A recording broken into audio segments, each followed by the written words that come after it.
याकूब की पत्री उसका 5वां अध्याय और उसका 13 वचन का पहले हेडिंग पढ़ेंगे जल्दी से। प्रार्थना की शक्ति। किसकी शक्ति? प्रार्थना की शक्ति। प्रार्थना की शक्ति। हाँ, पावर ऑफ प्रेयर।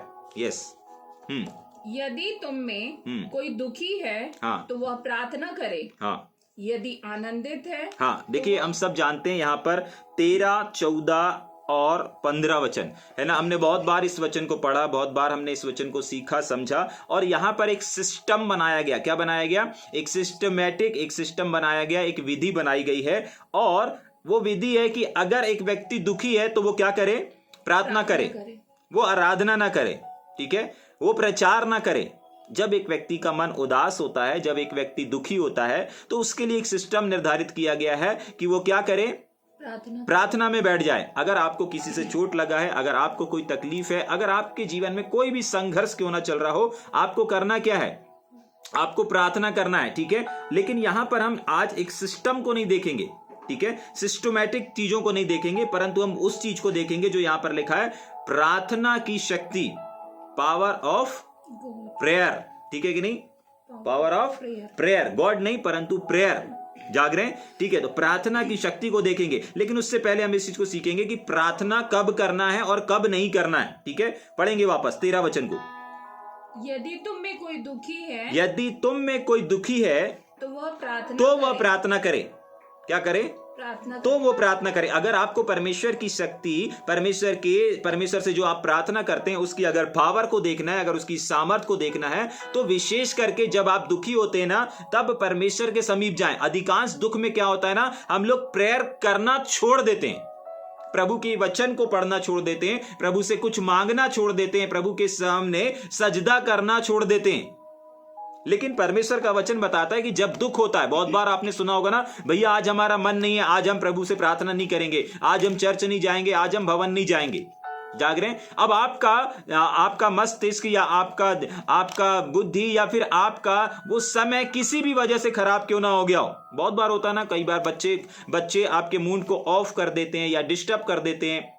कोई किसी बात से आप नाराज होकर के परमेश्वर के भवन नहीं जाते, परमेश्वर से प्रार्थना नहीं करते। लेकिन परमेश्वर का वचन विशेषकर हमको यहां आग्रह करता है कि देखो, जब भी दुख तुम्हारे जीवन में चल रहा हो, जाग रहे हैं, धीरज धरने के बारे में हमने सीखा कि दुख में धीरज धरना है। लेकिन उसके बाद परमेश्वर का वचन कहता है कि देखो, जब दुख चल रहा हो ना, उस समय धीरज के साथ साथ तुमको क्या करना है? प्रार्थना करना है।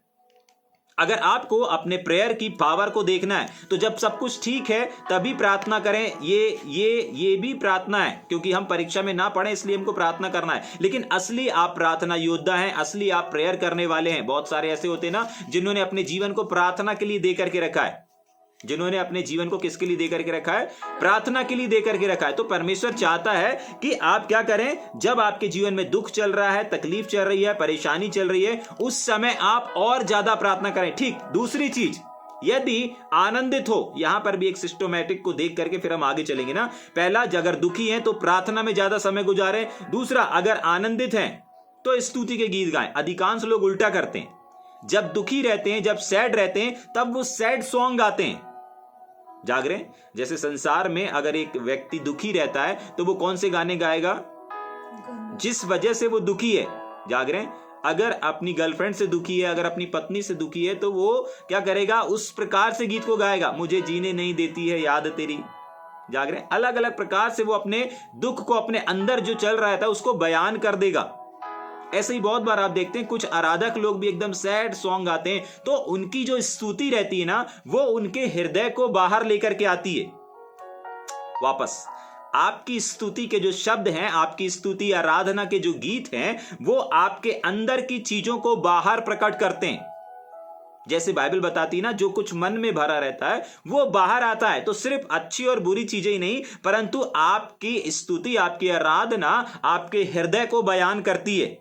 जाग रहे हैं? और बाइबल बताती है कि आनंद से उसकी आराधना करो, आनंद से उसको ललकारो, आनंद से उसको पुकारो। ऐसा कहीं नहीं लिखा है कि शोक के गीतों को गाओ। जाग रहे हैं? शोक के समय, दुख के समय गीतों को गाने से मना किया गया है। अगर आप दुखी है ना, आप उस समय आराधना मत करिए। अगर आपका माइंड किसी ने डिस्टर्ब कर दिया है, किसी बात से आपको अशांति महसूस हो रही है, आपको उलझन नजर आ रही है, बाइबल साफ मना करती है उस समय आप प्रार्थना करना, उस समय आप आराधना नहीं करना। हाँ, अभी कुछ दिन पहले हमने आराधना के विषय को देखा था। भैया हमें हर समय आराधना करना है, हर चीजों में आराधना करना है, लेकिन जब आपके जीवन में दुख हो, जब आप दुखी बैठे हो, आपको मालूम है उस समय आपके अंदर से आराधना के गीत निकलेंगे नहीं। हाँ, जब हम संघर्ष कर रहे हो, हाँ, जब हमारे सामने बड़ी बड़ी मुसीबत हो, तब हमें क्या करना है? उस समस्या के लिए आराधना के गीतों को गाना है। जाग रहे हैं? लेकिन विशेष करके बाइबल हमको किस चीज के लिए बोलती है? जब हमारा हृदय आनंदित रहता है ना, तब हमको क्या करना है? क्या लिखा हुआ है वहां पर? स्तुति के भजन गाएं। ठीक, तीसरी चीज, हाँ, यदि तुम में कोई रोगी है, यदि तुम में कोई रोगी है तो कलीसिया के प्राचीन को बुलाए। कलीसिया के प्राचीनों को बुलवाएं। ये प्राचीन लोग पता है किस चीज को दर्शाते हैं? प्राचीन लोग अगुए को दर्शाते हैं, उन लोगों को दर्शाते हैं जिन्होंने एक लंबा समय परमेश्वर के साथ बिताया है, परमेश्वर की फेलोशिप में गुजारा है। उनको यूं ही प्राचीन का दर्जा या यूं ही प्राचीन का नाम नहीं दे दिया गया है। इन्होंने परमेश्वर के जानकार हैं, परमेश्वर के वचन के जानकार हैं, बाइबल के जानकार हैं, परमेश्वर के वचन को कूट कूट के भरा हुआ है इनके अंदर। जाग रहे हैं? ये अभी से नहीं परंतु सालों से परमेश्वर से लिपटे हुए हैं, परमेश्वर के दरबार से लिपटे हुए हैं, उन लोगों को प्राचीन का दर्जा दिया जाता है। जाग रहे हैं? बहुत बार ऐसा जरूर होता है, बहुत बार हमारे सिटी में इस प्रकार से जरूर देखा जाता है, हमारे शहरों में अलग अलग जगहों पे इस चीज को देखा जाता है। जो बुजुर्ग लोग रहते हैं अपन उनको प्राचीन बना देते हैं। देखिए, प्राचीन का मतलब बुजुर्ग नहीं है। जाग रहे हैं? एक 5 साल से सेवा करने वाला व्यक्ति भी प्राचीन बन सकता है। एक 10 साल से सेवा करने वाला यंगस्टर भी एक प्राचीन कहला सकता है।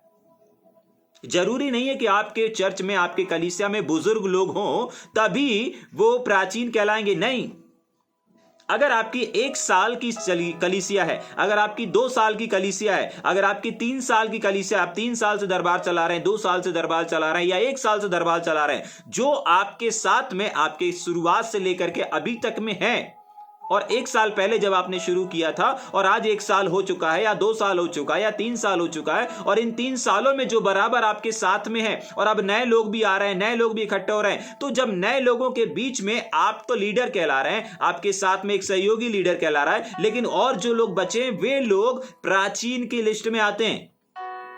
प्राचीन का मतलब बुजुर्गों से नहीं है कि नहीं हम किसी बुजुर्ग को बुलाएंगे, किसी बड़े व्यक्ति को बुलाएंगे। नहीं, आप जिस कलीसिया में हो, आप जहां पर जुड़े हुए हो, वहां पर जो शुरुआत से लेकर के अभी तक आपके साथ में है, उन लोगों को आप प्राचीन का दर्जा दे सकते हैं। जब आप संघर्ष कर रहे थे, जब आपने कलीसियाओं की नींव रखा था, जब आपने मंडली की नींव रखा था, जिस समय आप लड़खड़ा रहे थे, जिस समय आप चलना सीख रहे थे, कलीसिया को कैसे चलाना, इन तमाम चीजों को देख रहे थे, इस समय में जो आपके साथ में रहता है वो 2 साल बाद, 3 साल बाद, जब भी, चाहे 1 वर्ष ही क्यों ना हो, आप जो आपके शुरुआत से लेकर अभी तक जो आपके साथ में है, वो कलीसिया का प्राचीन कहलाता है। समझ पा रहे हैं? क्यों? क्योंकि उसने इस सारे उतार चढ़ाव को देखा है, कैसे कलीसिया बढ़ती है, कैसे कलीसिया ग्रोथ होती है, कैसे काम किया जाता है, कैसे तमाम चीजों को, अरेंजमेंट को, ये सारा अनुभव उस व्यक्ति के पास रहता है। तब जाकर के उसको क्या बोला जाता है? प्राचीन बोला जाता है। देखिए, जो सेवक रहते हैं, जो लीडर रहते हैं, वो अधिकांश अपना समय परमेश्वर और परमेश्वर के वचन को प्राप्त करने में गुजारते हैं। क्यों गुजारते हैं? क्योंकि जब तक वो परमेश्वर से प्राप्त नहीं करेंगे तब तक वो आपको खिलाएंगे नहीं। जब तक वो परमेश्वर से आत्मिक भोजन को लेंगे नहीं, तब तक वो आप तक पहुंचाएंगे नहीं। तो जिनको परमेश्वर ने टीचिंग की अनॉइंटिंग दिया है, टीचर का अभिषेक दिया है, प्रचार का अभिषेक दिया है, तो वो लोग अपने समय को ज्यादा से ज्यादा परमेश्वर के वचन में गुजारेंगे। जिनको परमेश्वर ने आराधक का अभिषेक दिया है, वो ज्यादा से ज्यादा समय क्या करेंगे? आराधना के गीतों में गुजारेंगे। देखिए, ये बाइबल एक ऐसा खजाना है, इसको अगर एक प्रेरित पढ़ेगा ना तो उसको प्रेरिताई संदेश मिलेगा। एक भविष्यवक्ता अगर एक वचन को पढ़ेगा, एक ही वचन को, एग्जाम्पल के लिए अभी हम 13 और 14 वचन में हैं। अगर हम याकूब की पत्री 5 उसका 13 और 14 वचन को अभी ध्यान और मनन कर रहे हैं, अगर इसको एक प्रेरित पढ़ेगा, ध्यान से सुनिएगा, अगर इसको एक प्रेरित पढ़ता है तो उसको इन्हीं 2 वचन से प्रेरिताई संदेश निकलेंगे, उसके लिए प्रेरिताई प्रकाशन आएगा इसी वचन से, इन्हीं 2 वचन से। लेकिन अगर इन्हीं वचन को एक भविष्यवक्ता पढ़ता है तो वो इन्हीं 2 वचन से भविष्यसूचक शब्द को बोल सकता है, भविष्यसूचक प्रकाशन मिल जाएगा। हर एक एक वचन में वो भेद है, वो प्रकाशन छुपे हुए हैं। लेकिन ये बाहर क्या बातें हैं, किसके द्वारा आते हैं? जो उनके ऊपर एनॉइंटिंग रहती है उसके द्वारा वो बाहर निकलते हैं। अगर मेरी जगह यहां पर कोई भविष्यवक्ता पढ़ेगा इन्हीं दो वचनों को, तो वो इन्हीं दो वचन से प्रोफेटिकली वचन को देगा। अगर कोई प्रेरित पढ़ेगा तो उसको प्रेरिताई संदेश मिलेंगे इन्हीं दो वचन में। अगर एक शिक्षक इसको पढ़ेगा तो वो शिक्षा की बातों को बताएगा। अगर एक प्रचारक इन दो वचनों को पढ़ेगा तो उसको प्रचार तैयार हो जाएगा उसका। जाग रहे हैं? समझ में आ रहा है? परमेश्वर का वचन एक ऐसा समुद्र है, एक ऐसा खजाना है, समुद्र की भी गहराई नापी जा सकती है। जाग रहे हैं? हाँ, आने वाले दिनों में उसकी भी गहराई नापी जा सकती है। लेकिन बाइबल जो एक ऐसा समुद्र है जिसके अंदर आप जितना जाएंगे उतना ही जाते ही चले जाएंगे। इस वचन की गहराई को कोई नाप नहीं सकता, इसके भेद को कोई समझ नहीं सकता। हाँ, जो एनॉइंटिंग आपके ऊपर है, अगर शिक्षक की एनॉइंटिंग है, आप जब परमेश्वर के वचन खोलेंगे शिक्षक के वचन मिलेंगे। अगर आपके ऊपर ग्रेस, अगर आप एक ग्रेस टीचर हैं, ग्रेस टीचर का मतलब होता है कि वो न्याय की बात कभी नहीं करेंगे, दंड की बात कभी नहीं करेंगे, नियम कानून की बात कभी नहीं करेंगे। ग्रेस का मतलब होता है अनुग्रह। अनुग्रह मतलब सिर्फ दया, परमेश्वर के बारे में सुसमाचार, अच्छी बातों को सिर्फ बताएंगे। तो जब एक व्यक्ति अभी इसी वचन को अगर एक ग्रेस का टीचर पढ़ेगा, ग्रेस का प्रचारक पढ़ेगा, तो उसको इन्हीं दो वचनों में पर लोगों के लिए क्या मिलेगा? भलाई के वचन को बताएगा, ग्रेस के वचन को बताएगा। समझ पा रहे हैं इस बात को? ठीक, वापस पढ़ेंगे तो प्राचीन मतलब कोई बुजुर्ग व्यक्ति नहीं होता। अगर आप अगर शुरुआत से अभी तक अपने लोगों के साथ में हैं, आप उस कलीसिया के, उस दरबार के प्राचीन हैं। जाग रहे हैं? अगर आपने अभी तक आप ये सोच रहे हैं कि नहीं हमारे यहाँ कोई बुजुर्ग रहेगा, कोई सियाना रहेगा, हम उसको प्राचीन बनाएंगे, बिल्कुल ऐसी गलती नहीं करना है। कलीसिया का प्राचीन वो होता है जो शुरुआत से लेकर अभी तक आपके साथ में रहता है। जाग रहे हैं? ठीक, तो सबसे पहले प्राचीन को बुलाओ, लेकिन प्राचीन कौन कहलाता है इस चीज को आपको और हमको समझना है। ठीक, आगे पढ़ेंगे। प्राचीन को बुलाए और वे हाँ, प्रभु के नाम से प्रभु यीशु मसीह के नाम से उस पर तेल मल करके उसके लिए प्रार्थना करें। देखिए, बहुत बार आपने देखा होगा कि तेल के बिना भी आपकी प्रार्थना सुन ली जाती है। जाग रहे हैं? yes. हाँ, बहुत बार आप लोगों के लिए प्रार्थना करते हैं और तेल मलने की आवश्यकता नहीं पड़ती, फिर भी काम हो जाता है। लेकिन जब तेल मल करके किया जाता है ना, तो उससे होता क्या है? ये वाले सिस्टम के आधार पर अगर हम प्रार्थना करेंगे, हाँ, आप बिना तेल के प्रार्थना करेंगे तो भी छुटकारा हो जाता है। लेकिन यहां पर तेल शब्द क्यों लिखा गया है? क्योंकि जब आप तेल लगाते हैं ना, तो वो तेल एक एनॉइंटिंग को दर्शाता है। किसको दर्शाता है? तेल एक अभिषेक को दर्शाता है, तेल एक ग्रेस को दर्शाता है, तेल एक उन्नति को दर्शाता है, तेल एक यूनिटी को दर्शाता है। क्योंकि जब लोग मिलते हैं ना, जब मिल करके चलते हैं, तो बाइबल बताती है मेल में ही तो तेल रहता है। जब बहुत सारे जड़ी बूटियां मिलाया गया था, उसके बाद मिलाने के बाद अगर आप पुराने नियम में जाएंगे तो बहुत सारे अलग अलग पदार्थों को जब इकट्ठा किया था, एक जगह किया था, उसको एक जगह एक साथ मिलाने के बाद में क्या किया गया था? थोड़ी देर बाद देखा गया तो वो एक तेल बन चुका था, जिस तेल से अभिषेक किया गया था पुराने नियम में, निर्गमन की किताब में। समझ पा रहे हैं? तो जब हम अलग अलग लोग, कोई प्रेरित होता है, कोई भविष्यवक्ता होता है, कोई टीचर होता है, कोई पहुनाई करने वाला होता है, कोई सुसमाचारक होता है, कोई ग्रेस का प्रचारक होता है, कोई न्याय का प्रचारक होता है, और किसी के अंदर पांचों प्रकार के अभिषेक रहते हैं। जाग रहे हैं? वो कभी ग्रेस के प्रचार करेगा, कभी वो टीचिंग देगा, कभी वो अनुग्रह की बातें करेगा, कभी वो न्याय की बातें करेगा। समझ पा रहे हैं इस चीज को? हाँ, तो ये जो तेल है ना, ये तेल किस चीज को दर्शाता है? ये एकता का प्रतीक है। मतलब जब तेल लगाया जा रहा है तो सारी अनॉइंटिंग मिल रही है, और जब सारी अनॉइंटिंग मिल रही है तो चंगाई होना ही होना है। हाँ, आपने प्रार्थना किया होगा, बिना तेल के चंगाई हो गई होगी। हाँ, बिना तेल के भी काम हो गया होगा, लेकिन जब तेल लगा दिया जाता है ना, तो चंगाई को कोई रोक नहीं सकता। हाँ, आप बिना तेल के प्रार्थना कर रहे हैं, कुछ चंगे हो रहे हैं, कुछ चंगे नहीं हो रहे हैं, ऐसा होता होगा। हम लोग भी जब बाहर क्रूसेड कन्वेंशन करते हैं, जेल सेवकाई में देखते हैं, बहुत सारे 400-500 लोग अगर बीमारी के लिए खड़े हुए, तो उसमें से 300-200 ठीक होंगे, बाकी ठीक नहीं होते, क्योंकि उस समय हम सबके ऊपर तेल लगा करके प्रार्थना नहीं कर सकते। लेकिन जब तेल लगा दिया जाता है तो उसकी हीलिंग, उसकी चंगाई निश्चित हो जाती है। जाग रहे हैं? समझ में आ रहा है? क्यों? क्योंकि वो सिर्फ तेल नहीं रहता, परंतु वो सारे अभिषेक को दर्शाता है। अभी अलग अलग थे, अब वो सारे अभिषेक, पेरेताई अभिषेक, चंगाई करने का अभिषेक, छुटकारा देने का अभिषेक, सारे अभिषेक मिल गए हैं। और वो तेल के प्रतीक के रूप में जब उनके माथे पर लगाया जाता है, उनकी बीमारी पर लगाया जाता है, तो वो सारे अभिषेक एक साथ काम करते हैं। और जरा सोच करके देखिए, एक अकेला व्यक्ति काम कर रहा है तो कितने काम होंगे, और जब सारे मिल करके काम कर रहे हैं तो कितना ज्यादा काम नहीं होगा। जाग रहे हैं? आप लोगों ने खेत देखे, खेत ना, खेत में, गांव में अधिकांश खेत रहते हैं, खेत में फसल होती है, अलग अलग अनाज लगाते हैं, ठीक है लगाते हैं, लेकिन जब कटने की बारी आती ना, कुछ काटने की बारी आती है, तो जब फसल कटने की बारी आती है, एक व्यक्ति अगर काटेगा 1 एकड़ को अगर एक व्यक्ति कोई भी फसल लगा हुआ है काटेगा, तो हो सकता है उसको 1 दिन लगे या 2 दिन लगे या 3 दिन लग जाए, ठीक है। मान लीजिए 3 दिन में उसने 1 एकड़ जमीन में जो फसल लगी उसको काट पाया। अगर वहीं पर उसके साथ में 10 लोग रहते तो क्या उसको 3 दिन लगते? क्या नहीं लगते।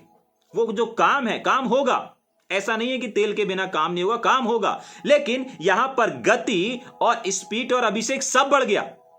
अगर एक व्यक्ति के साथ 10 व्यक्ति मिल गए तो 11 लोग हो गए। जाग रहे हैं? 11 लोग मिल करके अगर काटेंगे तो कितने सारे हाथ और कितने सारे जिस भी चीज से वो लोग काटते हैं, ठीक है कि नहीं, कटर से काटते हैं, हंसिया से काटते हैं, जिससे भी काटते हैं, ठीक है, वो क्या होगा, बहुत सारे हो गए। एक अकेला व्यक्ति काट रहा था, लेकिन उनके साथ में जब बहुत सारे लोग मिल गए तो बहुत सारे हंसिए हो गए और जल्दी कट गया। ये तेल और प्रार्थना और प्राचीन, जब ये तीनों मिलते हैं ना, तो प्राचीन एक व्यक्ति को कहलाता है, बीमार व्यक्ति एक व्यक्ति को कहलाता है, लेकिन जो तेल है ना, वो तेल एक अकेले अभिषेक को नहीं दर्शाता, तेल पूरे के पूरे अभिषेक को दर्शाता है। तभी के लिए बोला गया कि तेल का इस्तेमाल करो। तो जब हम तेल यीशु मसीह के नाम से लगाते हैं ना, तो पूरे के पूरे पिता के, पुत्र के, पवित्र आत्मा के और जितने भी वरदान हैं, वो सारे वरदान उस तेल लगाने के द्वारा एक साथ इकट्ठा होकर के, जब आप किसी बीमार के ऊपर लगाते हैं ना, उसको खड़ा होना है, उसको सुनना है। वो बहरा होगा, उसको सुनना पड़ेगा, उसको गूंगा होगा, उसको बोलना शुरू कर देना पड़ेगा, वो लंगड़ा होगा, उसको उठ करके खड़ा होना पड़ेगा। क्यों? क्योंकि आप जिस समय जो कर रहे हैं ना, वो मामूली तेल नहीं है, सिर्फ वो तेल नहीं है, वो पूरे वरदान है जो आप एक बोतल में या एक सीसी में या एक प्याले में इकट्ठा करके जब आप लगा रहे हैं ना, आपको लग रहा होगा कि नहीं एक ही प्राचीन है हमारे पास, तो वो अकेला कर रहा है। नहीं, उसके हाथ में जो ऑयल है, वो ऑयल सारे अभिषेक को, सारे वरदान को और सारी चीजों को एकजुट करके आप कर रहे हैं। समझ पा रहे हैं? ऐसा नहीं है, मैं बार बार कह रहा हूं, ऐसा नहीं है कि बिना तेल के काम नहीं होगा, होगा। ऐसा नहीं है कि 10 लोग उसके साथ में जो फसल काट रहा है उसके साथ मिलेंगे तभी काम होगा। लेकिन जितना समय वो अकेले काटने में लगा रहे हैं, उतना समय 10 और लोग जुड़ जाएंगे तो नहीं लगेगा। जाग रहे हैं? yes. समझ में आ रहा है या ऊपर से जा रहा है? ठीक, आगे पढ़ेंगे जल्दी से। प्रभु के नाम से प्रार्थना करें, उसके आगे 15 वचन। और विश्वास की प्रार्थना के द्वारा रोगी बच जाएगा। ठीक, रोगी क्या हो जाएगा? बच जाएगा। लेकिन हम रोगी बच जाएगा, ये भी सीमित है, ये भी सीमित है और ये भी नॉर्मल है। लेकिन अब नॉर्मल चीज मतलब असाधारण चीजें अब आगे सुनने जा रहे हैं, हम पढ़ेंगे। प्रभु उसको उठाकर खड़ा करेगा। ठीक है, ये सब हम संडे को देखते हैं, वर्शिप में देखते हैं, आराधना में भी ये चीजें हो जाती हैं। लेकिन कुछ और चीजें हैं जब हम इस सिस्टम के अनुसार करते हैं, पढ़ेंगे उसको। और यदि उसने पाप भी किए हों, ये सबसे पावरफुल चीज है और यही प्रेयर का पावर है। देखिए, साधारण प्रार्थना से आप हीलिंग करते हैं, लेकिन जब परमेश्वर के ठहराए हुए नियम के अनुसार, एक सिस्टम के अनुसार जब आप काम करते हैं ना, तो कुछ और चीज होता है। सिर्फ बीमार चंगा नहीं होता है, ध्यान सुनिएगा, सिर्फ उसके जीवन में हीलिंग नहीं होती है, सिर्फ उसके जीवन में चमत्कार नहीं होता, लेकिन चमत्कार के साथ कुछ और होता है। पढ़ेंगे, उस और पे जोर दे करके पढ़ेंगे। और ये चंगाई होने के बाद, खड़ा होने के बाद, उठ गया बीमारी से, चंगा हो गया निर्बलता से, हर एक चीजों से, लेकिन उसके बाद कहानी खत्म नहीं होती। उसके आगे लिखा है और अब आगे पढ़ेंगे। और यदि उसने पाप भी किए हों, किसने? जिस बीमार के लिए आपने प्रार्थना किया, जिस रोगी के लिए आपने प्रार्थना किया। देखिए, बीमारी, रोग, दुख, तकलीफ, जिस भी, अगर कोई बीमारी आपको जकड़ ली ना, तो जरूरी नहीं है कि वो परमेश्वर की महिमा के लिए हो। हाँ, बाइबल में लिखा है कि कुछ बीमारी परमेश्वर की महिमा के लिए आती, लेकिन हर बीमारी परमेश्वर की महिमा के लिए नहीं होती। समझ पा रहे हैं? हर बीमारी परमेश्वर की महिमा के लिए नहीं होती। जाग रहे हैं? हाँ, इस बात को आपको और हमको क्या करना पड़ेगा, समझना पड़ेगा। ठीक है, हर बीमारी परमेश्वर की महिमा के लिए नहीं होती। हाँ, लेकिन कुछ बीमारियां होती हैं, कुछ बीमारियां होती हैं। लेकिन यहां पर क्या लिखा है, वापस पढ़ेंगे जल्दी से।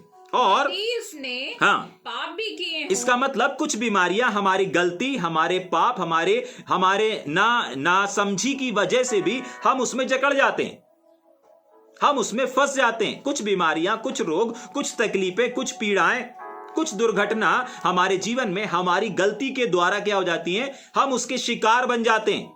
मान लीजिए आप किसी रास्ते से जा रहे हैं और उस रास्ते से एक विश्वासी भाई जा चुका है और आपको बोल रहा है देखो वहां पर गड्ढा है, वहां पर गड्ढा है, वहां पे मत जाइए। लेकिन आप बोल रहे हैं नहीं, हम चले जाएंगे। और जाते जाते अचानक आप उस गड्ढे में गिर जाते हैं, आपकी हड्डी टूट जाती है, आप बिस्तर में पड़े जाते हैं, अस्पताल में भर्ती हो जाते हैं। जाग रहे हैं, समझ पा रहे हैं इस बात को? अब यहां पर ये जो हुई आपकी नादानी की वजह से हुआ, समझ पा रहे हैं? कुछ नादानियां हमारी बात को ना मानने से भी होती हैं। जाग रहे हैं? जब प्रभु के जन कुछ बताते हैं कि आप ऐसे से ऐसा करिए, वैसे से वैसा करिए, जब अपन उन चीजों को नहीं करते ना, तो क्या होता है, उसके विपरीत हो जाता है। उसके बाद हमको नुकसान और हानि उठानी पड़ती है। तो ये जो पलस्तर चढ़ गया, अस्पताल में एडमिट हो गए, ये परमेश्वर की महिमा के लिए नहीं है।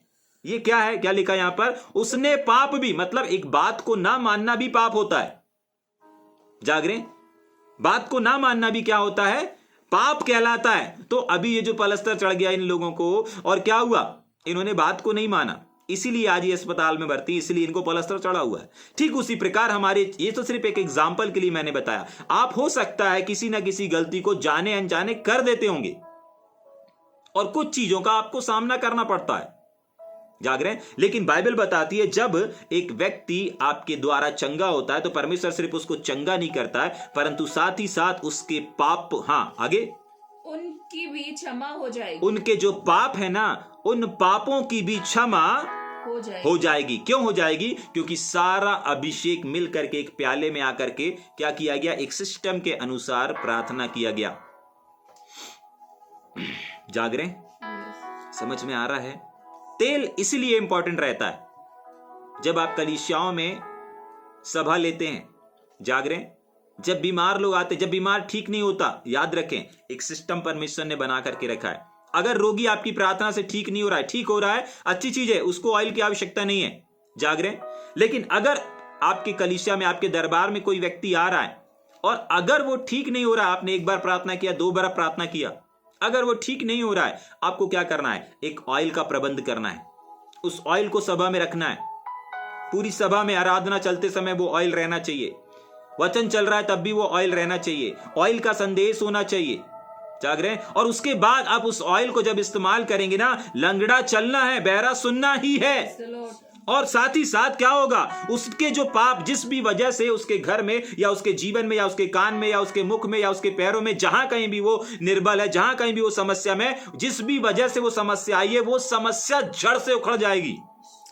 जड़ से उखड़ने का मतलब है पाप भी किए हो ना, पाप की वजह से ही जब हम पाप करते हैं ना, तो द्वार को खोल देते हैं बीमारी के लिए, दुख के लिए, संकट के लिए, परेशानियों के लिए। तो उसने जो पाप भी किए होंगे ना, वो बाइबल क्या बताती है, वो पाप भी साथ ही साथ क्षमा हो जाएंगे। पाप क्षमा का मतलब है वो बीमारी जड़ से गायब हो जाएगी, वो समस्या उसके जीवन से जड़ से समाप्त होगी। बहुत बार ऐसे केसेस होते होंगे ना कि आपने प्रार्थना किया, परमेश्वर ने काम किया, वो ठीक हो गया, लेकिन पिछले हफ्ते फिर आया, फिर आपने प्रार्थना किया, फिर वो चला गया चंगा होके, फिर अगले फिर हफ्ते आया, फिर उसके बाद आपने प्रार्थना किया। ऐसा चलता रहता है। कुछ लोग बीमारी में जीवन बिता ही रहे हैं। क्यों बिता रहे हैं? क्योंकि अभी भी उनके पाप क्षमा नहीं हुए, यानी कि वो जड़ से नहीं गया।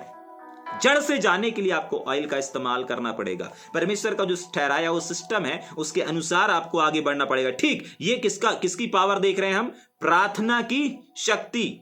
जाग रहे हैं? नॉर्मल प्रार्थना किया, नॉर्मल तेल लगाया, लेकिन उसकी पावर कहां तक काम करती है? सिर्फ उसके शरीर तक नहीं, लेकिन उसके जो अकाउंट है ना, जिसमें पाप लिखे हुए हैं, उस पाप तक को मिटा डालती है आपकी और हमारी प्रार्थना, अगर हम परमेश्वर के सिस्टम के अनुसार प्रार्थना करते हैं तो।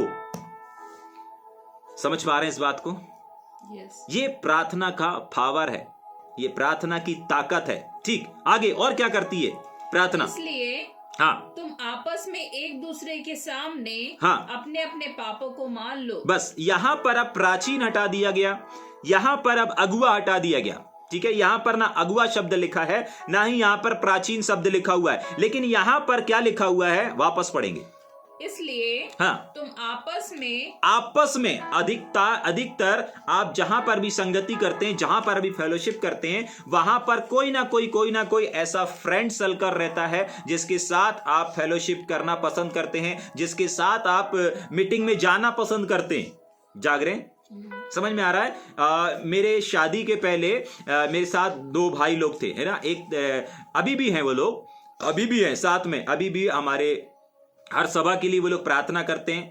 हम जहां जहां जाते हैं वो लोग प्रार्थना करते हैं, उनका काम ही प्रार्थना करना है। वो पहले साथ में सेवा भी करते थे, अभी वो कार्यों के साथ में नहीं है, लेकिन प्रार्थना के माध्यम से वो साथ में अभी 2 दिन 3 दिन पहले आए भी थे। तो उनका नाम है भाई रितेश। ठीक है, भाई रितेश हैं जो शादी के पहले हमारे साथ में वर्क किया करते, मतलब सेवकाई किया करते थे। वर्क मतलब काम वाला वर्क नहीं, परंतु सेवा वाला वर्क किया करते थे। तो हम लोग को कहीं जाना है, आप अगर हमारे पुराने 10-15 साल पहले वाले अगर वीडियो या फोटो देखेंगे तो वो भाई हमारे साथ में देखेंगे। कहीं गाना है वो लोग देखेंगे, हमारे साथ में बजाने वाले देखेंगे, ये लोग सब साथ में थे। जाग रहे हैं? ये सब क्या थे? साथ में थे। तो ऐसा हर एक जगह पर हर एक लोगों के साथ में होता है। आप जहां पर भी सेवा कर रहे हैं, आपको एक ऐसा व्यक्ति जरूर होगा जो जिसके साथ आप अच्छे से घुल मिल रहते होंगे। जरूरी नहीं कि 1 हो, 2 हो, 3 हो, 2-4 लोगों का ऐसा ग्रुप होता ही होता है जहां पर आप क्या कर सकते हैं, जिनके साथ घनिष्ठता रहती है। जाग रहे हैं? समझ पा रहे हैं? आज भी हमारे साथ में कुछ ऐसे लोग हैं जिनसे हम कुछ बातों को शेयर करते हैं, जिनके साथ हम फेलोशिप करते हैं। समझ पा रहे हैं इस चीज को? ठीक, लेकिन बाइबल क्या कहती है? वापस पढ़ेंगे। इसलिए तुम आपस में ये आपस वाले लोग कौन है? ये बाहर के लोग नहीं है। यहां पर अभी अगुओं को काट दिया गया, यहां पर अब बाहर के लोगों को काट दिया गया, लेकिन अपने लोग जो आपके 2, 4, 5 लोग हैं जो आपके साथ खड़े रहते हैं कंधे से कंधा मिला करके, उनके साथ में क्या करना है? एक दूसरे के सामने हाँ, अपने अपने पापों को हाँ, मान लो। देखिए, आपसे कोई गलती हुआ या आपसे कोई पाप हुआ, आपसे बेहतर और कोई नहीं जानता। अगर आप छुटकारा चाहते हैं, अगर आप प्रार्थना की पावर को देखना चाहते हैं, आपको हो सकता है बहुत बार ऐसा होता है ना, लज्जा आती है। ठीक है, इसलिए तो प्राचीन नहीं लिखा, ठीक है, इसलिए तो अगुआ नहीं लिखा, ठीक है, इसलिए तो लीडर नहीं लिखा, इसलिए तो आपस में लिखा हुआ है। भाई ठीक है, आपको लीडर से बोलने में लाज आ रही है, शर्म आ रही है। बहुत बार होता ना, अपन हिचकिचाते हैं, अरे लीडर हैं, अरे अगुआ हैं, अरे आत्मिक पिता हैं, उनसे बोलेंगे क्या सोचने लगेंगे हमारे बारे में, अरे उससे ये गलती हो गई, अरे उससे व्यभिचार हो गया, अरे उससे ये कर दिया, अरे उसने ऐसा गलत। बहुत बार ऐसा होता है। ठीक है, इसलिए तो परमेश्वर के वचन में यहां लीडर नहीं लिखा कि लीडर के साथ में जाकर के बातचीत कर लो, फेलोशिप कर लो, अगुए के साथ में कर लो। अगर कोई गलती हो गई है तो, अगर कोई पाप हो गया है तो, अगर कहीं आप गलत जा रहे हो तो क्या करना है? आपस में जो आपके साथ काम कर रहे हैं, जो आपके साथ सेवा कर रहे हैं, उन सबको इकट्ठा करो, उनके सामने एक्सेप्ट करो, उन सब के सामने एक्सेप्ट करो। और क्या लिखा हुआ है? अपने अपने पापों को मान लो, स्वीकार करो। हाँ यार, मेरे से गलती हो गई, हाँ मैंने उसके विरोध में कुछ बातें बोल दिया था, लेकिन कुछ दिन पहले परमेश्वर ने सिखाया था कि हाँ, अगर हमको किसी के ऊपर दोष लगाते हैं तो वो एक पाप है। मैं इस पाप को स्वीकार करती हूं। अपन क्या फेलोशिप करते ना, इसलिए मैं आप लोगों से खुल के बोल पा रहा हूं या बोल पाती हूं, चाहे आप भाई हो चाहे बहन हो, कोई भी ग्रुप क्यों ना हो। जाग रहे हैं? आपको देखना, आप जिनके साथ फेलोशिप करते हैं ना, उनसे शेयर करने में आपको कभी झिझक नहीं होगी। और जो आप कर सकते हैं, परमेश्वर वही सिस्टम आपके सामने रख रहा है। जो आप नहीं कर सकते ना, वो चीजों को आपको करने नहीं बोल रहा है। आप जिनके साथ एक स्थान से दूसरे स्थान में सेवा करने के लिए जाते हैं, किसी काम को करने के लिए जाते हैं, किसी के लिए प्रार्थना उनके साथ आप इन चीजों को कर सकते हैं। देखिए, अगर आप किसी चीज में छुटकारे को नहीं देख रहे हैं, किसी चीज में एक बड़ी बढ़ोतरी को नहीं देख रहे हैं, तो आज आप उन चीजों को याद करें कि ऐसा कौन सा वो राज है, ऐसी कौन सी वो बात है जो अभी तक मैंने अपने हृदय में दबा करके रखी है। हो सकता है आप लीडर से शेयर नहीं कर पा रहे होंगे, कोई बात नहीं। अपने फ्रेंड सर्कल जो आपके साथ में सहयोगी हैं, उनको इकट्ठा करें, याद करें। सबसे पहले तो देखिए, बहुत बार हमारी बढ़ोतरी ना इसी वजह से रुकी रहती है। बहुत बार हमारी आशीषें इस वजह से भी रुकी रहती हैं कि हम अपने अंदर किसी पाप को छिपा करके रखते हैं। कोई गलती, कोई ऐसा गुनाह है जिसको हम दबा करके रखें, हम जाहिर नहीं कर पाते, और ये जाहिर ना करना आपके अंदर एक पाप के स्थान को देकर के रखा है, और वो जो पाप का स्थान है वो छुटकारे को रोक करके रखा है। परमेश्वर छुटकारा देना चाहता है, लेकिन परमेश्वर अपने सिस्टम, अपने वचन से बंधा हुआ है। जाग रहे हैं? बहुत बार आप किसी से बात करते करते उसके साथ प्राण बंधन में जुड़ जाते या बंध जाते। जाग रहे हैं? आप नहीं बता पा रहे हैं किसी को। एक समय था कि कुछ साल पहले हम भी कुछ सेवकों के साथ प्राण बंधन में थे। हाँ, सेवा करते करते हम कब उनके साथ प्राण बंधन में बंध गए हमको खुद नहीं मालूम। डेली हमको उन सेवक को फोन करना है, डेली हमको उनसे बात करना है, डेली, चाहे सेवकाई में उस दिन जा रहे हो अथवा नहीं जा रहे हो, हमको बात करना है। लेकिन परमेश्वर ने एक दिन बताया, एक्चुअली ये प्राण बंधन है और ये तुम्हारी उन्नति का कारण नहीं बनेगा, परंतु उन्नति का नहीं, परंतु तुम्हारे उन्नति से फिसल जाने या उन्नति से रुकने का कारण बन रहा है। जाग रहे? समझ में आ रहा है? ऐसा नहीं है कि हमने उनको छोड़ दिया, ऐसा नहीं है कि हम उनसे दूर हो गए, नहीं, आज भी हमारे उनसे अच्छे संबंध हैं। जब भी जहां भी मिलते हैं अच्छे से फेलोशिप होता है, अच्छे से संगति होता है, फोन में बातचीत भी होती है। जाग रहे? लेकिन एक सिस्टम नहीं बना है कि नहीं, उनसे बात करे बिना हम खाना नहीं खाएंगे उनसे। हाँ, एक समय था उन सेवकों से बात करे बिना लंच में हम लोग फोन करते थे। सुबह फोन कर रहे हैं, लंच में फोन कर रहे हैं, रात में फोन कर रहे हैं। जाग रहे? सावधान, हर एक उन चीजों को याद करें, स्मरण करें। अगर आपसे कोई ऐसी गलती, कोई ऐसा गुनाह हो गया है तो ये आपको बढ़ने से रोक रहा है, उस चीज को स्वीकार कर लीजिए। आपके जो काम नहीं बन रहे हैं, आपकी जो गुत्थी सुलझ नहीं रही है, वो सुलझना शुरू हो जाएगी। जो बिगड़ी अभी तक बन नहीं रही है, वो बनना शुरू हो जाएगी। जिन चीजों में आप रफ्तार को नहीं देख रहे हैं, हो सकता सेवकाई में रफ्तार को नहीं देख रहे होंगे, हो सकता सेवकाई में उन्नति को नहीं देख रहे होंगे, हो सकता बिजनेस में उन्नति को नहीं देख रहे होंगे, हो सकता व्यापार में उन्नति को नहीं देख रहे होंगे, हो सकता खेत में उन्नति को नहीं देख रहे होंगे, हो सकता आप जिस क्षेत्र में जुड़े हैं उस क्षेत्र में बढ़ोतरी को नहीं देख रहे होंगे। आज ही उन चीजों को याद करें कि कौन सी ऐसी बात है जो मैंने अभी तक परमेश्वर के सामने, और विशेषकर एक जो फ्रेंड सर्कल है मेरा, उससे अभी तक शेयर नहीं की, उसके सामने एक्सेप्ट नहीं किया। देखिए, आप उनसे शेयर कर सकते हैं, उनके सामने एक्सेप्ट कर सकते हैं, तभी के लिए परमेश्वर का वचन बोल रहा है। अब ऐसा नहीं कि जाके संसारिक दोस्तों से शेयर कर लेना, संसारी फ्रेंड सर्कल से शेयर कर लेना। नहीं, हम अपने कॉलेज वाले के साथ, हमारी अच्छी पड़ती थी, वो कॉलेज वाला आपको और भ्रष्ट कर देगा। जाग रहे? लेकिन आपको उनके साथ शेयर करना है जो इस समय आपके साथ सेवकाई में आपके साथ साथ हैं। किसी के यहां प्रार्थना करने जाना है, आप तुरंत चले जाते हैं उनके साथ में, उनके साथ में आपको शेयर करना है। और उससे होगा क्या, पढ़ेंगे उसके आगे।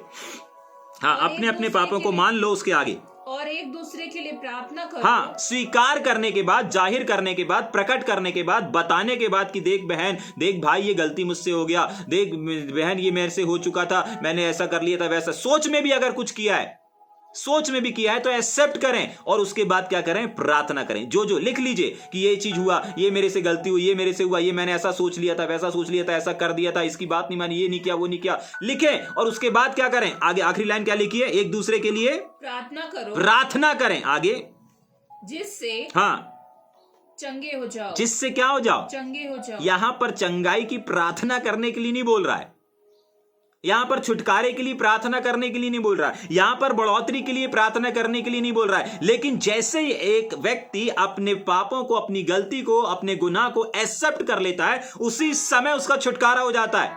क्या लिखा है, जिससे चंगे हो जाओ। आपको जहां पर, जिस क्षेत्र में चंगाई की आवश्यकता है ना, याद रखिए, आप हीलिंग प्रेयर करें अथवा ना करें, अगर अपने फ्रेंड सर्कल के साथ में, याद रखिए, फ्रेंड सर्कल बोलने का मतलब ये नहीं कि बाहर संसारिक, अपने उस प्रेयर ग्रुप, अपने उस आत्मिक सेवा वाले ग्रुप के साथ में अगर आप जाहिर करते हैं, प्रकट करते हैं और मिल करके क्या करते हैं, प्रार्थना करते हैं, तो प्रार्थना में इतनी पावर है। क्यों प्रार्थना में ये पावर है? क्योंकि ये एक परमेश्वर का बनाया हुआ सिस्टम है, और इस सिस्टम में पावर है। जैसे तेल में हमने एक प्रकाशन को देखा कि तेल में क्या है, मेल है। मेल का मतलब क्या है, सारे अभिषेक है। उसी प्रकार सिर्फ जब आप तेल के साथ प्रार्थना करते हैं ना, सामने वाला सिर्फ चंगा नहीं होता परंतु उसके पाप भी क्षमा हो जाते हैं। दूसरा हमने क्या देखा, अगर हम आपस में फ्रेंड सर्कल को बना करके अगर एक दूसरे की चीजों को शेयर करते हैं, एक्सेप्ट करते हैं, हाँ मुझसे गलती हुआ, तो बाइबल बताती है आप हर एक क्षेत्र में क्या देखेंगे, एक सामर्थ को देखेंगे, एक चंगाई को देखेंगे। आपके बिजनेस में चंगाई, आपके व्यवसाय में चंगाई, आपके रिश्तों में चंगाई, आपकी सेवकाई में एक अद्भुत चंगाई को आप स्वयं देखेंगे। जिसके लिए आपने प्रार्थना नहीं किया उस क्षेत्र में भी आप चंगाई को देखेंगे, क्योंकि यहां पर हीलिंग प्रेयर करने के लिए नहीं बोला जा रहा है। यहां पर हीलिंग प्रेयर करने के लिए नहीं बोला एक दूसरे के लिए हीलिंग प्रेयर करो, नहीं, एक्सेप्ट करो और प्रार्थना करो और चंगे हो जाओगे। मतलब जिस गड्ढे से आप नहीं निकल पा रहे हैं, जिस चीज से आप उभर नहीं पा रहे हैं, जिस दर्द से आप बाहर नहीं आ पा रहे हैं, अगर आप अपनी गलती, अपने गुनाह को एक्सेप्ट कर लेते हैं तो प्रार्थना में इतनी पावर है कि वो आपको क्या कर सकती है, उठा करके खड़ा कर सकती है, गड्ढे से निकाल करके बाहर कर सकती है। ये प्रार्थना का पावर है। जाग रहे? समझ में आ रहा है? ठीक, आगे पढ़ेंगे जल्दी से। जिससे चंगे हो जाओ, धर्मी जन की प्रार्थना के प्रभाव से हाँ, बहुत कुछ हो सकता है। आपको मालूम है आपको धर्मी कौन बनाता है? जब आप अपने गुनाह, अपने पापों को, आप अपने पापों को इजहार करते हैं, स्वीकार करते हैं, एक्सेप्ट करते हैं ना। एक व्यक्ति प्रभु को कब ग्रहण करता है ना? जब वो बपतिस्मा लेता है तब वो प्रभु को ग्रहण करता है। बपतिस्मा लेने का मतलब हम पुरानी बातों को छोड़ के एक नए जीवन की शुरुआत कर रहे हैं, ठीक है? तो परमेश्वर भी उसको क्या करता है, ग्रहण करता है, एक्सेप्ट करता है। यहां पर जैसे ही एक व्यक्ति एक्सेप्ट करता है ना, उसके जस्ट बाद ही लिखा है, क्या लिखा है? धर्मी आपको, आपके सामने ना, उसके बाद आपके नाम के आगे एक चीज जुड़ जाती है और वो है धर्मी। जो अधर्मी रहते हैं ना, जो मन में कपट रखते, वो कभी शेयर नहीं करते, कभी इजहार नहीं करेंगे, हाँ मुझसे ये गलती हुआ है, हाँ मैं इस चीज में लफड़े में था, हाँ मैं मसीह में आने के बाद भी मैं ये गुनाह कर रहा था, हाँ मसीह में आने के बाद भी मैं ये अपराध कर रहा था। वो कभी एक्सेप्ट नहीं करेंगे। कौन? जो दो चित्ता लोग रहते हैं, घमंडी लोग रहते हैं। लेकिन जो एक्सेप्ट कर लेता है, प्रभु उसको एक नाम देता है। जैसे कुछ लोग पास्टर बन जाते हैं तो उनके पास, उनके नाम के आगे क्या लिखने लगते हैं? पास्टर। जो पास्टरों के 4-5 पास्टरों के बॉस रहते हैं, उनको ऊपर क्या नाम लिख जाता है? रेवरेंड। जाग रहे हैं? और जो बहुत सारे रेवरेंड और पास्टरों के ऊपर रहते हैं, उनको क्या लिख जाता है? बिशप लिख जाता है। जाग रहे हैं? ठीक उसी प्रकार जब आप अपने अपने अपराधों को मानते हैं, प्रार्थना करते हैं, उसके बाद आपको भी एक नाम दिया जाता है परमेश्वर के चश्मे से। ये नाम आपको यहां इस संसार में कोई नहीं देगा। जाग रहे हैं? ये नाम आपको परमेश्वर देगा और बोलेगा नहीं, ये मेरा बेटा, ये मेरी बेटी, वो है धर्मी। जाग रहे हैं? ठीक, आगे पढ़ेंगे क्या? और धर्मी जन की प्रार्थना के प्रभाव से बहुत कुछ हो सकता है। बहुत बार लोग इस वचन को सब कुछ पढ़ते हैं, याद रखिएगा, इस प्रार्थना से बहुत कुछ हो सकता है, सब कुछ नहीं। सब कुछ के लिए आपको इसमें विश्वास मिलाना पड़ेगा, क्योंकि प्रार्थना के लिए बहुत कुछ लिखा है लेकिन विश्वास के लिए सब कुछ लिखा है। इस अंतर को आपको समझना पड़ेगा। बहुत बार बहुत लोग बोलते हैं भैया प्रार्थना से सब कुछ संभव है, सब कुछ संभव है। नहीं, सब कुछ संभव नहीं है। सारी बातें, सारी चीजें प्रार्थना से संभव नहीं है। अगर संभव होती तो मत्ती की किताब उसका 7वां अध्याय और उसके 7वें वचन में पढ़ेंगे क्या? एक बार उसको पढ़ेंगे तो थोड़ा क्लियर हो जाएगा। मत्ती 7 उसका 7 वचन को जल्दी से पढ़ेंगे, फिर वापस हम यहीं आएंगे। हाँ, मत्ती 7:7। हाँ जल्दी पढ़ेंगे थोड़ा सा। मांगो तो हाँ, दिया जाएगा। बिना निकाले ही हम पढ़ सकते हैं उसको ना। मांगो तो क्या किया जाएगा? दिया जाएगा। मांगना मतलब प्रार्थना करना, ठीक है? प्रार्थना करने से हमको दिया जाता है। आप मांगते हैं, आपको मिलता है, ठीक है? वचन में बहुत जगह लिखा है तुम मांगते नहीं इसलिए मिलता नहीं। आप मांगते हैं, प्रार्थना में मांगते हैं, आपको मिलता है। लेकिन अगर मांगने से यानी कि प्रार्थना से ही सब कुछ संभव होता तो आगे कुछ है जो नहीं लिखा होता। पढ़ेंगे, ढूंढो तो पाओगे। इसका मतलब कुछ चीजें आपको प्रार्थना करने से प्राप्त होगी, लेकिन कुछ चीजों के लिए आपको ढूंढना पड़ेगा। बहुत बार लोग प्रार्थना पर निर्भर रहते हैं कि प्रार्थना ही जीवन, प्रार्थना ही जय। हाँ, प्रार्थना ही जीवन है, प्रार्थना ही जय है, लेकिन वो जय आपको हर क्षेत्र में नहीं मिलेगी। कुछ क्षेत्र में आपको प्रार्थना के द्वारा जय मिल जाएगी और कुछ क्षेत्र में आपको खोजने के द्वारा जय मिलेगी। क्या लिखा हुआ है मांगो के आगे? ढूंढो तो पाओगे। हाँ, कुछ जगह पर आपको ढूंढने से जय मिलेगी, यानी कि कुछ चीजें आपको ढूंढने के द्वारा ही प्राप्त होंगी। बहुत सारी चीजें आपको प्रार्थना के द्वारा मिल जाएंगी और बहुत सारी चीजें आपको ढूंढना पड़ेगा। कुछ चीजें आपको ढूंढने के द्वारा मिलेंगी। एक और स्तर है, पढ़ेंगे उसको। खटखटाओगे तो तुम्हारे लिए खोला जाएगा। मतलब कुछ आशीषों के द्वार, कुछ आशीषों के भंडार आपको खोलने के द्वारा मिलेंगे। वो चीजें आपको प्रार्थना से नहीं मिलेंगी, वो चीजें आपको ढूंढने से नहीं मिलेंगी, वो चीजें आपको खटखटाने के द्वारा ही आपके लिए खोली जाएंगी। समझ पा रहे हैं? ये वचन मैंने इसलिए पढ़ा है तो क्योंकि यहां पर जो लिखा है ना कि धर्मी जन की प्रार्थना के प्रभाव से, बहुत सारी जगह पर मैंने कुछ लोगों को सुना है, बोलते हैं कि सब कुछ संभव है, सब कुछ संभव है। सब कुछ संभव हो नहीं है। सब कुछ संभव होता तो मत्ती 7:7 में सिर्फ ये लिखा रहता, मांगो तो सब दे दिया जाएगा। नहीं, जागरे, मांगने से सब नहीं मिलता है। कुछ चीजें आपको ढूंढनी पड़ेंगी, कुछ चीजें आपको खटखटानी पड़ेंगी। जागरे, ठीक, आगे चलेंगे जल्दी से। एलिया भी तो हाँ, हमारे समान। देखिए, एलिया भी कोई स्वर्गदूत नहीं था, कोई विशेष व्यक्ति नहीं था। अब एलिया को विशेष क्यों नहीं बोला जा रहा है? क्योंकि यहां पर लिखा है। हाँ, बहुत बार लोग एलिया को बड़ा समझते हैं, बड़ा, हाँ वो बड़ा व्यक्ति था, हाँ वो परमेश्वर का जन था, लेकिन बाइबल बताती है कि वो भी एक हमारे और आपके समान एक नॉर्मल व्यक्ति था। पढ़ेंगे उसके आगे। हमारे समान, हाँ, दुख सुख, हाँ, भोगी मनुष्य। दुख सुख भोगी का मतलब है उसके जीवन में भी दुख था, उसके जीवन में भी खाना था, पीना था, बैठना था, उठना था, सारी चीजें जो एक मनुष्य करता है वो सारी प्रक्रिया से होकर के वो भी गुजरता था। दुख सुख का मतलब है वो कोई असाधारण व्यक्ति नहीं था, कोई भारी उसके अंदर कोई अलग से कोई स्पेशल सामर्थ्य नहीं दे दी गई थी। नहीं, वो भी नॉर्मल इंसान था। दुख सुख का मतलब है, इसको बताने से मतलब यह कि वह हमारे और आपके समान ही एक साधारण व्यक्ति था। लेकिन उस साधारण व्यक्ति ने, हाँ पढ़ेंगे, और उसने गिड़गिड़ाकर प्रार्थना की। हाँ, उसने गिड़गिड़ा करके प्रार्थना किया। उसके आगे कि मैं ना बरसे और 3.5 वर्ष तक, और 3.5 साल तक क्या हुआ? भूमि पर मैं नहीं बरसा, बारिश नहीं हुआ। जाग रहे हैं? सोच करके देखें, एक नॉर्मल व्यक्ति, आज हो सकता है आपके सामने ये सवाल आता होगा, अरे मैं तो एक नॉर्मल व्यक्ति हूं, मैं तो ढंग से बाइबल नहीं पढ़ सकता, मैं तो ढंग से प्रचार नहीं कर सकता, मेरा तो अच्छा शकल नहीं, मेरा तो अच्छा सूरत नहीं। कोई बात नहीं, प्रभु आपके शकल, सूरत, आपके टैलेंट, आपके अनुभव और आपके ज्ञान को नहीं देखता है। परमेश्वर आपके अंदर छिपे हुए उस प्रेयर को देखता है, उस विश्वास को देखता है कि आप विश्वास, एक लाइन अभी हमने पढ़ा था 15 के लास्ट में, और वो था विश्वास की प्रार्थना। परमेश्वर आपकी प्रार्थना से भी बढ़कर पता है किसी चीज को देखता है, और वह विश्वास। आपकी हर एक प्रार्थना में ये जो विश्वास है ना, ये मिला हुआ रहना चाहिए। जिस प्रार्थना में विश्वास नहीं मिला है ना, वो प्रार्थना तो कहलाएगी, लेकिन बिना पावर की प्रार्थना कहलाएगी। जाग रहे हैं? परमेश्वर अगर हमारी प्रार्थना में हमारे सिर्फ शब्दों को नहीं देखता, कुछ लोग बहुत चिल्ला करके प्रार्थना करते हैं। आप मालूम, चिल्लाएं अथवा ना चिल्लाएं, इससे कोई फर्क नहीं पड़ता, लेकिन आप विश्वास के साथ चिल्लाएं, विश्वास के साथ ना चिल्लाएं।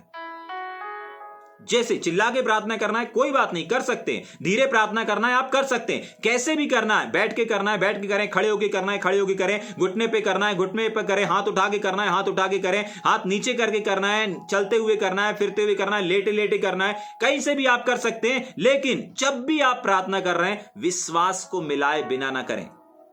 हर एक प्रार्थना में विश्वास मिला हुआ रहना चाहिए, क्योंकि विश्वास और प्रार्थना ये दो पंख हैं जो आपकी प्रार्थना को स्वर्ग तक लेकर के जाते हैं। जाग रहे हैं? एक उकाब के दो पंख होते हैं ना, एक पंख से क्या वो ऊपर जा सकता है? नहीं जा सकता। एक पंख, चाहे वो प्रेयर वाला हो, चाहे विश्वास वाला हो, कोई भी पंख हो, एक आत्मिक व्यक्ति की प्रार्थना, दुआ उत्तर को नहीं लेकर के आ सकती।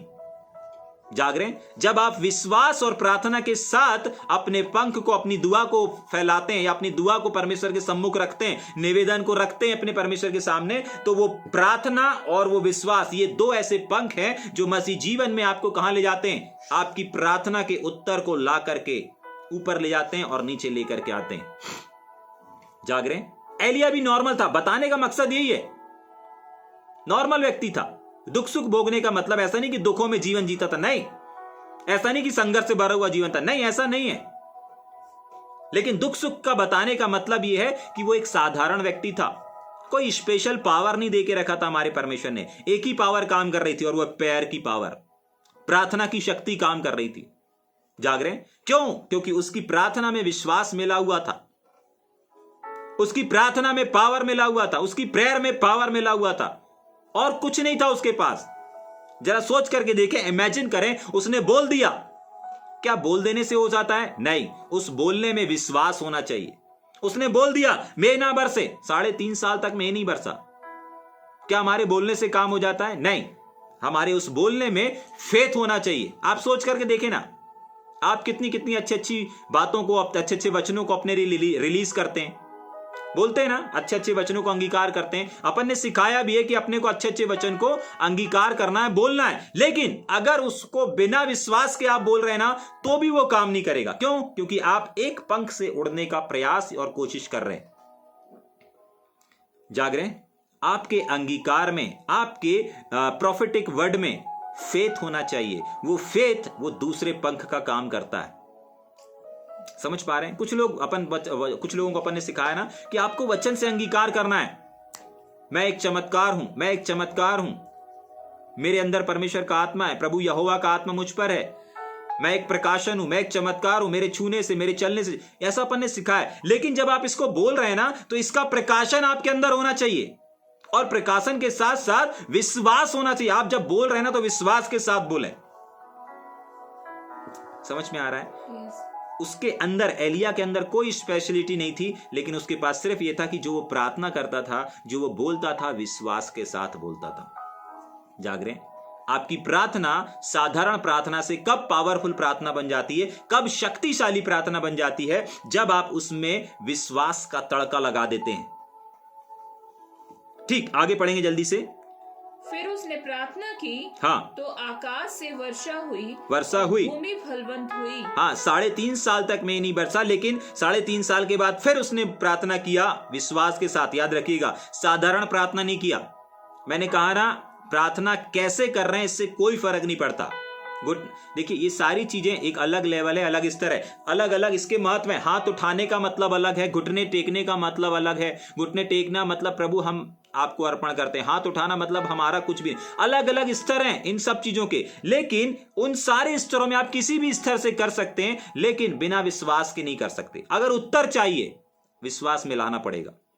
ये जो एलिया है ना, इसने विश्वास के साथ किया, मैं रुक गया और मैं बरस गया। ठीक, आगे पढ़ेंगे। फलवंत हुई।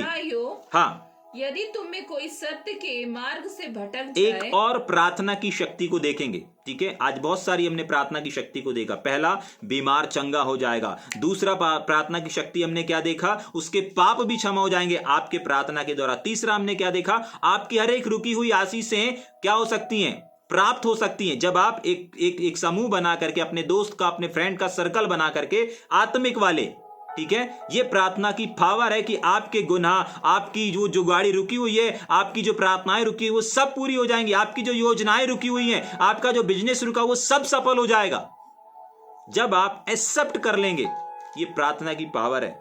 जाग रहे हैं? धर्मी जन की प्रार्थना से, धर्मी जन की प्रार्थना का मतलब विश्वास की प्रार्थना से। एलिया के पास कुछ नहीं था, प्रार्थना थी और विश्वास था, मिला दिया, बोलना शुरू कर दिया, काम होना शुरू। ये प्रार्थना का पावर है, प्रेयर ऑफ पावर।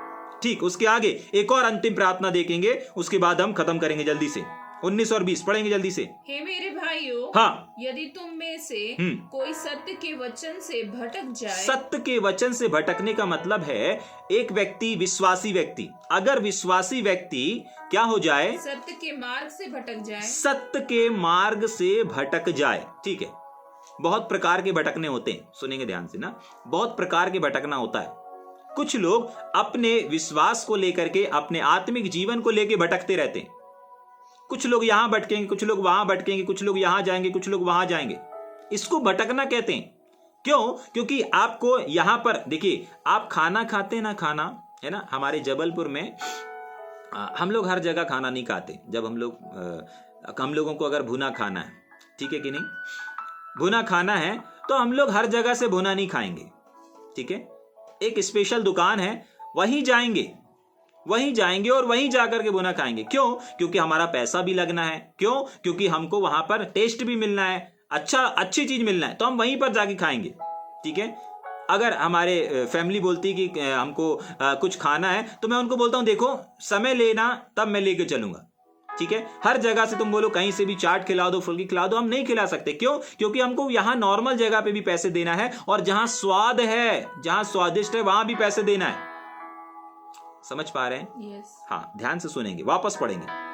हे मेरे भाइयों, हाँ। यदि तुम में कोई पढ़ेंगे सत्य के मार्ग से भटक जाए। कुछ लोगों का आत्मिक स्तर इसलिए भटका हुआ है क्योंकि कोई जैसे स्त्रियां रहती ना, लेडीज लोग रहते ना, कहीं से भी हमको चाट खिला दो, कहीं से भी फुल्की खिला दो, जाग रहे? हाँ, ऐसा नहीं है। आत्मिक भोजन ऐसा नहीं होता। आत्मिक भोजन ऐसा नहीं होता आप कहीं से भी खा लीजिए, नहीं। जाग रहे? हाँ, वापस पढ़ेंगे। इसको भटका हुआ जीवन बोलते हैं। हाँ, कोई सत्य के मार्ग से भटक जाए, आगे, और कोई उसको फेर लाए। अब दूसरा व्यक्ति उसको वापस लेकर के आ जाए। कहां पर लेकर के आ जाए? जहां पर वो है। जिस विश्वास में वो व्यक्ति काम कर रहा है, उसी विश्वास में उसको वापस लेकर के आ जाए।